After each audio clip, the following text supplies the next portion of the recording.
à toi qui en cet instant écoute ce podcast. Je m'appelle Patricia Verneret, je suis auteure, formatrice par la voix et coach de vie.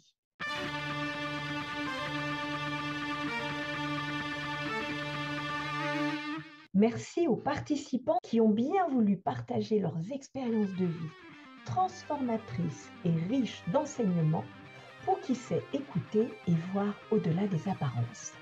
Que leurs récits et nos échanges t'inspirent pour oser te lancer dans de nouvelles aventures avec toi-même. Et après, du coup, j'ai rencontré la relation d'accompagnement, et après j'ai rencontré aussi le coaching de vie. Voilà, et en fait, tout s'est lié à un moment donné, c'était se poser des questions sur soi, sur ses origines, sur qu'est-ce qui est juste. Bah, qu'est-ce qui est juste, je sais pas toujours avec tout ça.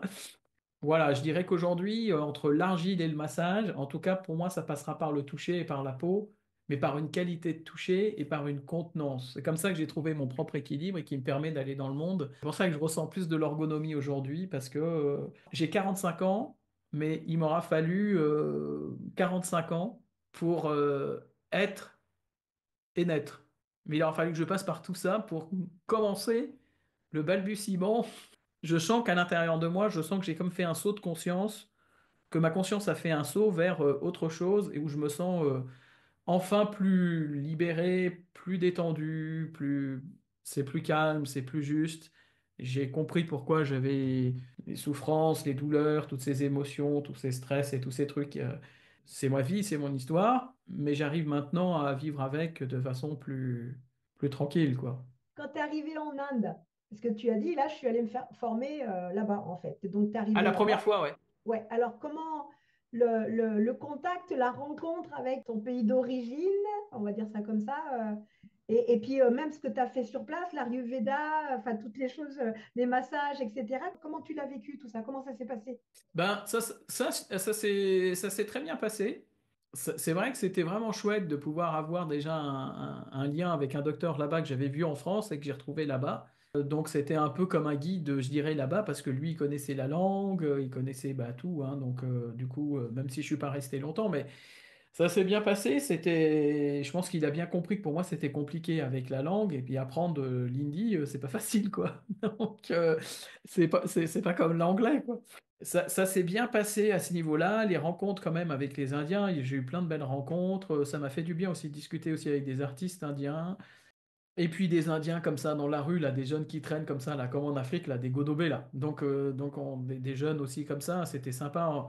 Mais il y avait quand même cette barrière de la langue. Mais c'est là aussi, comme des fois, comme quand on était en Afrique, on arrive à des endroits rapidement dans des villages où il y a la barrière de la langue. Donc on baragouine, comme on dit, mais on parle avec les mains. Et bien là-bas, c'était pareil. Et je me suis dit, le langage corporel a vraiment quelque chose de significatif et il y a vraiment quelque chose de commun dans tous les mondes, dans tous les endroits. Si on fait ça, ce geste de namasté, bah, et qu'on s'incline un peu, les gens comprennent que c'est pas un geste d'agressivité. Je me suis dit, ça aussi, ça m'intriguait. Je me suis dit, bah, dis donc, on peut quand même y arriver, quoi. Et en chant d'argile, c'est ce qu'on fait, c'est qu'on apprend la gestuelle. Le contact avec les Indiens était chouette, c'est juste qu'il y avait la barrière de la langue. Voilà, j'ai compris qu'ils étaient quand même plus paternants aussi. C'était aussi un peuple vraiment particulier, quoi. Quand on est à l'aéroport, en fait, comme c'est une fourmilière, on est des millions, donc ils n'ont pas le temps, en fait, de dire bonjour monsieur, au revoir monsieur. Tu amènes ton passeport, ils tamponnent et puis tu pars. Ou quand tu vas faire une bénédiction dans un temple, tu viens comme ça, ils te bénissent et puis tu pars. Donc c'est vrai que c'est un peu, ça fait travailler. Ben voilà, hein, on n'est pas là pour materner les gens, c'est hyper intéressant, quoi. Après un massage, ben c'est fini. S'il est sympa, il te met un verre d'eau ou un chai, mais c'est fini. Après, il va faire une bénédiction et c'est fini. Après, ça dépend sur qui on tombe. Il y en a qui mettent un peu les formes quand même, mais j'ai quand même des très bons souvenirs aussi en Inde. C'est juste que la première fois, je me suis pas senti chez moi. Par contre, il y a un truc qui est ressorti, c'est que ça soit en Afrique, les hommes, ils sont souvent un peu costauds, ils ont de la force. Et ici aussi, en fait, moi, je me suis souvent senti petit et pas fort. Et quand je suis arrivé en Inde, je me suis retrouvé plus grand et plus costaud. Et je me suis dit, voilà, en tant qu'homme, je me suis senti bien. Alors, il y avait toutes les tailles, mais il y a aussi beaucoup de petits comme ça. Et je me suis dit, ah, bah, c'est bien, des gars qui étaient comme ça. Je me suis dit, ah, ça m'a fait du bien. Souvent, j'entends, pour les personnes qui sont parties en Inde, les étudiants, tu sais que j'ai des fois en cours qui partent en stage, et j'ai remarqué, c'est quand ils reviennent, en tous les cas, c'est ce qui ressort souvent, ou on déteste, ou on tombe amoureux. Tu as ressenti, du coup, pour toi, c'était quoi en fait? C'était autre chose? Non, non, j'ai vraiment aimé, c'est clair. Mais là, on dit tu y vas demain, je serais ravi. Hein. pareil, je serais ravi. C'est juste que du coup, bah, mon cœur, il est plutôt en Afrique noire. Là, j'ai compris que l'Afrique, il fait que je laisse. Maintenant, j'arrive à vivre mon Afrique à l'intérieur de moi différemment, mais que maintenant, c'est l'Inde. Je pense que si j'y vais aujourd'hui, après avoir de m'être observé, après composer avec ce moi névrotique que j'ai, enfin qu'on a tous, mais avec mes manques, mes problématiques, mes blessures, que j'ai pu travailler ici en psychothérapie, en champ d'argile, qui ont pu être nommés, verbalisés, et qui ont pu être touchés, et qui ont pu être, oui, je crois que je peux le dire aujourd'hui, transformés. Je crois que je suis heureux de le dire. Je pense que si je retourne en Inde, ça sera encore autre chose aujourd'hui, parce que ça fait longtemps là que j'y suis pas retourné. Je sais pas, ça doit faire au moins 10 ans, même plus. Mais je pense que ça serait encore un autre voyage, parce que j'ai un autre regard et j'ai un autre rapport avec mon corps aussi. Pour gérer un aussi grand transfert que l'Inde par rapport à moi, par rapport à l'adoption, c'est beaucoup. Mais en fait, ce qui est difficile, c'est que quand on est adopté, en fait, on se retrouve, on est arraché à son pays, arraché à sa langue, arraché à son milieu social, arraché à sa culture, arraché à trop de choses, en fait. Donc c'est trop. Psychologiquement, je pense que, et physique, c'est trop. Je trouve que c'est trop. La majorité des enfants qui sont adoptés, on sent quand même que c'est plus ou moins difficile. Aujourd'hui, souvent, on me dit, mais toi, t'aimerais pas adopter? Sans dire, bah en fait, oui et non. Parce que je préférais à la limite parrainer des enfants dans leur pays. D'ailleurs, en Inde, on essaye d'abord de faire adopter les enfants par des parents indiens, ce qui semble logique. Et en même temps, comme tu le disais, c'est la médecine en France qui t'a sauvé la vie. Il y a le mot arraché, et d'un autre côté, il y a sauvé, donc ça doit faire un sacré paradoxe et un sacré un petit gouffre qu'il faut peut-être faire des liens un petit peu différents, non? Qu'est-ce que tu en penses? Ben c'est ça, c'est que c'est compliqué. Je dirais qu'en fait, comme une phrase d'un grand Rastawan, Tiken Jafalkoli, là, et j'aime bien ce qu'il dit. Il dit que la Terre est mon village. Et il a raison, en fait, la Terre est mon village. Donc, si on arrive à voir le monde comme ça, sans forcément de barrières, mais s'en mettant, en fait, des barrières, parce qu'au final, c'est ça, en traçant soi-même les limites entre ce qui est bien et mal, entre ce qui est bon et juste, bon, ben voilà, petit à petit, je pense que mon propre village à l'intérieur de moi, ce que je veux dire, c'est que j'ai réussi à le retracer dans l'argile et les massages indiens et la philosophie indienne à travers moi, les textes indiens, à travers ces massages, ont fait que je me suis trouvé et retrouvé, même si je m'étais perdu en chemin. Mais aujourd'hui, je suis revenu un peu à mes propres origines et j'arrive à aller vers plus d'autonomie, à me prendre plus en main. Ça aurait été long, mais en même temps très riche, ce qui va me permettre, moi, aujourd'hui, c'est qu'en fait, qu'aujourd'hui, là, en fait, c'est récent, là, où je me dis, tu es prêt pour vraiment, même si je pense que je l'étais avant, mais c'était pas encore vraiment descendu, positionné, voilà, enraciné, mais avec de l'apaisement et un. Il fallait que je fasse, pas que je fasse, que je vive tout ce parcours pour me sentir enfin, sentir aussi mon être accompagnant. Parce que comment sentir son être accompagnant si on ne sent pas son propre être? En fait, ce que je me dis, c'est que si j'ai réussi, si j'ai réussi moi aujourd'hui à être qui je suis, en trouvant petit à petit depuis l'Inde, l'adoption, la guerre en Afrique, le rapatriement, cette dame française, après Gia, après le docteur Marda, après il y a eu d'autres médecins à Londres et tout. Après, je me suis formé en Belgique, en Autriche, en Suisse, en France, en Inde. Voilà, et j'étais en correspondance avec un médecin indien aussi à Londres qui est venu aussi bon, rapidement. T'as pas de barrière, en fait. Comme si de l'extérieur, tu voyais que tu cherches la ressource, tu t'en fous de savoir dans quel pays elle est. C'est la ressource que tu recherches et qu'importe le pays, il n'y a pas de barrière pour toi, en fait, à cet endroit-là. Bah ouais, c'est ça, c'est qu'en fait, on s'en met beaucoup, mais au final, qu'on soit noir, blanc ou jaune ou indien, en fait, personne n'a vraiment, personne n'est meilleur que l'autre, c'est juste parce que c'est le même sang, c'est la même couleur de sang qui coule dans les mêmes veines, mais c'est la richesse de chaque pays, de chaque continent qui fait que si on est tous là sur Terre, c'est bien qu'il y a quelque chose, c'est qu'on est fait pour communiquer les uns avec les autres. Et après, ben, je pense qu'il y a des idiots partout et des gens très bien partout dans tous les pays, quoi. C'est la médecine française qui m'a soigné, après, on va dire, même si c'est surtout l'auderie au début, mais c'est. Et pourtant, je reviens à l'Ayurveda, à la médecine indienne. Bon, après, au début, j'avais pas le choix, je suis venu sans venir. Mais quelque part comme ça, j'ai vraiment une histoire de miraculé, en fait. C'est rigolo, là, ta phrase, t'as vu? Je suis venue sans venir. Est-ce que tu dirais qu'aujourd'hui, tu viens, mais tu es là, pas sans venir? Bah ouais, c'est ça, ouais. Je pense que il y a un truc qui vient peut-être de plus haut, en fait. On a tous. Bah, après, c'est le karma ou j'en sais rien, mais dans tous les cas.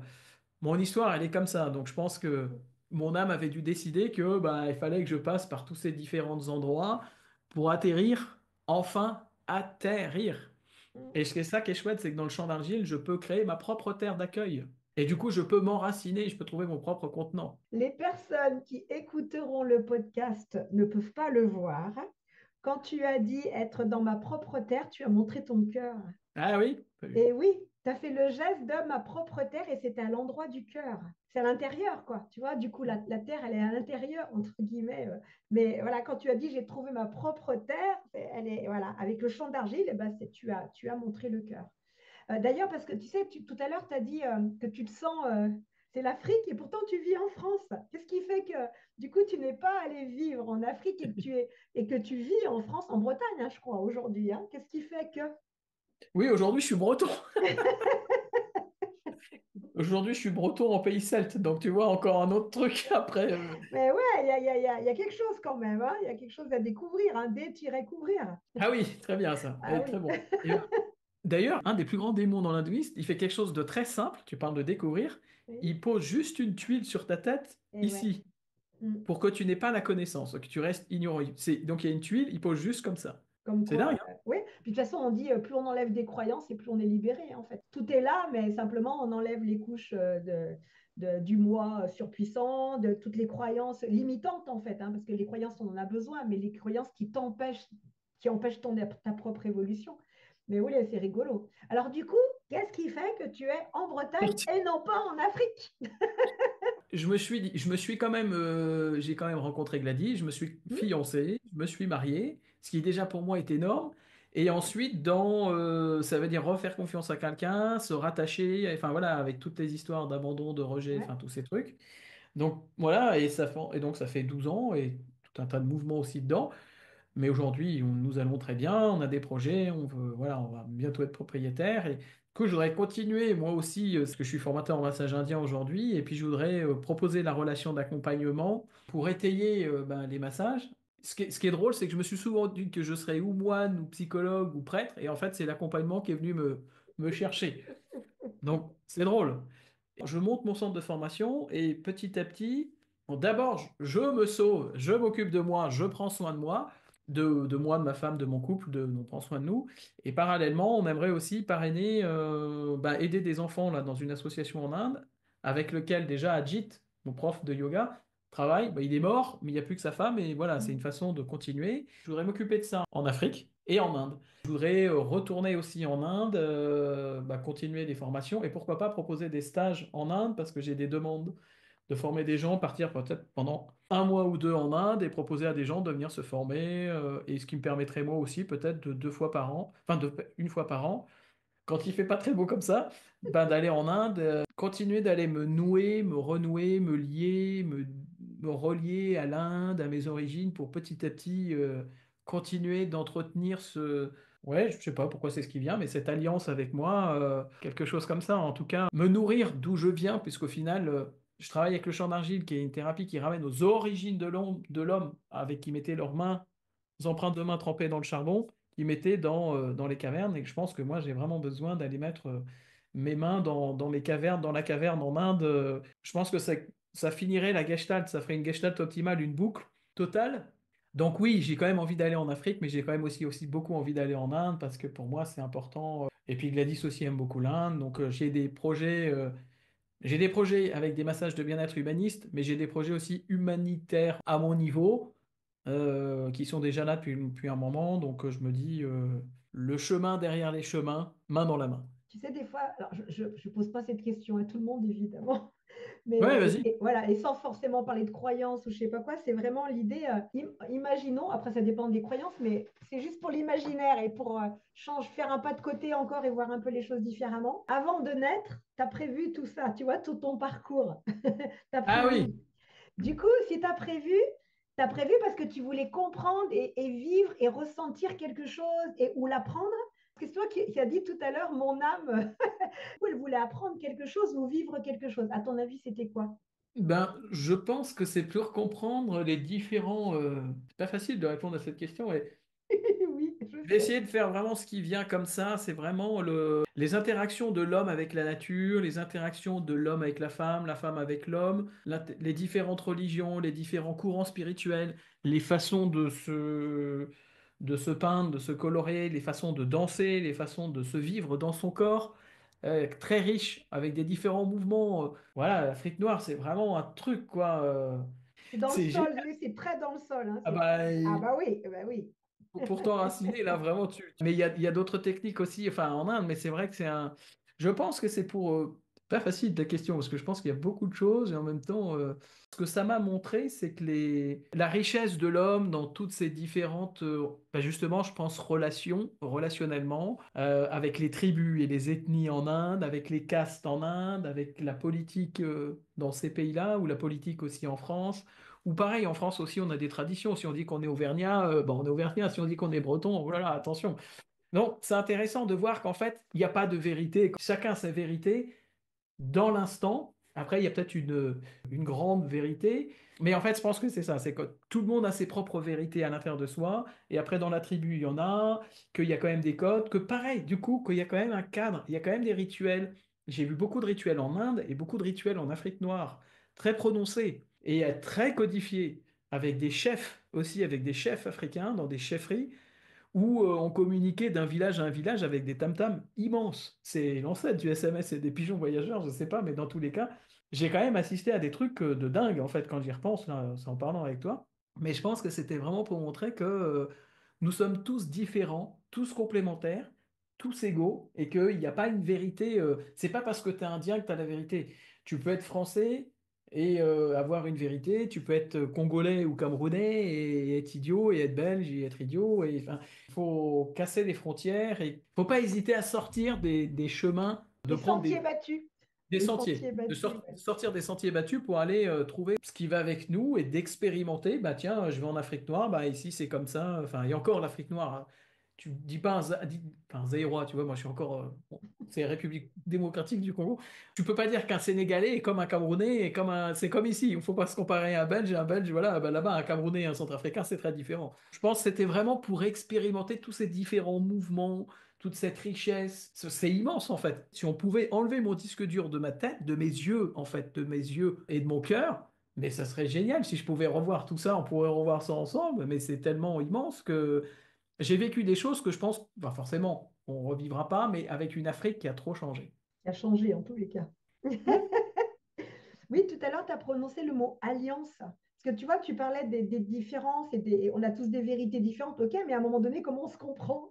Et s'il n'y a pas d'alliance, d'alliés, alliés, c'est pas fusionner. C'est comme on voit, tu sais, moi, je viens du chant aussi, côté artistique, et quand on chante ensemble, toutes les voix sont importantes, on ne doit pas ressembler à la voix du voisin. Et c'est quand on s'écoute qu'il y a harmonie possible. Et l'harmonie entre différentes voix, c'est tous les écarts entre les voix. Alors, c'est valable pour les instruments aussi, mais en tous les cas, c'est les écarts qui font que d'un seul coup, on se dit, wow, il y a une atmosphère, il se passe quelque chose, c'est en lien, mais c'est l'écoute qui fait ça. Et tout à l'heure, tu as employé le mot alliance. Entre l'Inde, la France, l'Afrique, il faut bien relier à un moment donné, en tous les cas, pour trouver un équilibre et peut-être même un nouvel équilibre où tout est à la fois séparé, à la fois pas séparé, mais comment ça se rejoint en fait.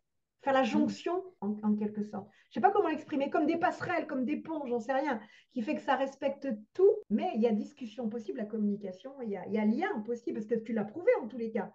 Tu as Hmm. créé des liens de partout. Mais j'ai trouvé mon propre lien. Et je pense que moi aussi, ça m'a étonné que je dise le mot alliance. Je suis d'accord que Mhm. c'est intéressant que tu l'aies aussi entendu et relevé. Ça m'a vraiment étonné. Et je me suis parce que alliance, alliance, alliance, bon, ben voilà. Et en fait, ça veut dire que j'ai trouvé mon propre allié à l'intérieur de moi. Du coup, j'ai trouvé ma Oui, propre reliance et mon propre lien. oui. Et du coup, c'est ce qui me permet aussi de peut-être me relier encore différemment aux personnes. Et c'est clair que par rapport à l'équilibre, c'est ce qu'on voyait en champ d'argile, c'est que si on fait par exemple un pas en avant, on a confiance qu'on peut y aller, mais ça nous met en déséquilibre pour retrouver un nouvel équilibre. Donc je pense que je suis passé par beaucoup de déséquilibres pour trouver enfin un point un peu plus tranquille en fait, ce fameux point tranquille.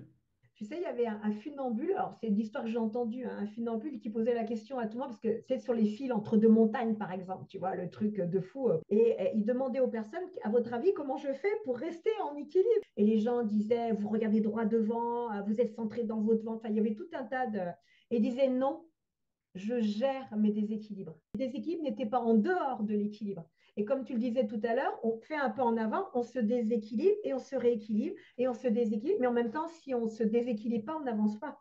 Donc, du coup, il y a vraiment le lien d'intégrer ces moments instables, entre guillemets, mais qui font partie du processus en quelque sorte. Sinon, on ne marche pas, tout simplement, et le corps n'avance pas. Et pareil dans la vie. Donc, il pourrait y avoir peut-être quelque chose de cet ordre-là, que tu as parlé de tes déséquilibres, hein, c'est pour ça, jusqu'à l'équilibre, mais l'équilibre, des fois, dans la tête des gens, l'équilibre, c'est l'immobilisme, en fait, alors que ce n'est pas ça, l'équilibre. Ça bouge tout le temps, l'équilibre, en quelque sorte.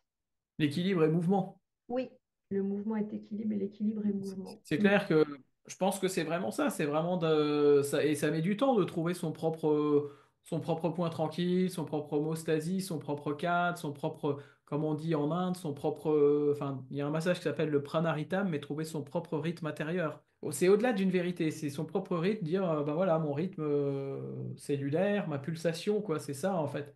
Ça met plus ou moins de temps. Bon, ben voilà, voilà, moi ça arrive maintenant. Mais tu vois, c'est rigolo parce que, de nouveau, pour les personnes qui ne peuvent pas regarder Sandy, quand tu as dit trouver mon propre centre, mon propre rythme, le geste allait du cœur au bas du corps, cette fois-ci. Ouais, ouais, ben Tu vois, ça descend, il y a le cœur qui est relié en bas. C'était rigolo. Toujours Et c'est rigolo. marrant parce qu'il y a 2 jours, j'étais chez ma psychothérapeute qui m'a souligné un moment. Là, ça s'est arrêté là-dessus, la séance où j'ai dit, j'ai fait un lapsus et j'ai dit, je m'accueille moi. Donc je pense que je suis vraiment là-dedans. En yoga du son, quand on fait des sons qui doivent descendre jusque dans le bassin, et le bassin, enfin, en tous les cas, l'image qui était donnée, c'est le bassin, c'est une coupe. Donc, tu accueilles dans ton bassin, tu ne cherches pas d'envoyer, tu accueilles, le bassin accueille, en fait, en quelque sorte. Là où il y a le sacrum aussi, en fait, ouais, il peut y avoir des liens. Enfin, en tout cas, c'est rigolo d'y penser d'une façon d'accueillir dans le bassin et non pas de chercher à descendre. C'est juste un accueil, en fait. C'est de laisser faire, laisser descendre, en fait, laisser être. Mais c'est ça, et c'est de laisser vivre, laisser libre, de laisser venir Oui, surtout.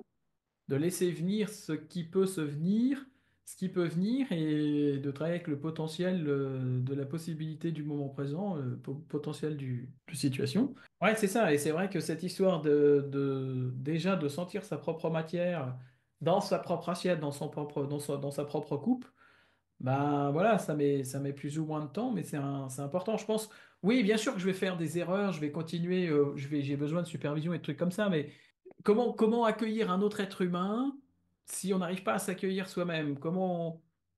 Nos propres limites vont limiter l'autre, nos propres fins, nos propres blocages, et si on n'arrive pas à descendre dans exactement ce que tu dis là, dans ça, et je pense que ce yin là intérieur, c'est la base de toute la relation d'accompagnement, cette posture de la demi-lune là, donc c'est pas possible autrement, et c'est engageant en fait.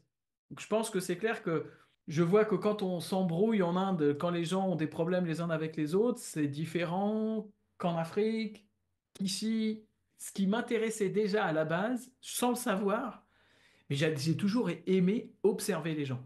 Et en Afrique, on parle beaucoup avec les bras, les mains. En Inde aussi, ils ont une gestuelle encore qui est différente. Et là, j'étais au Maroc. Je suis allé 2 fois au Maroc l'an dernier pour une courte formation.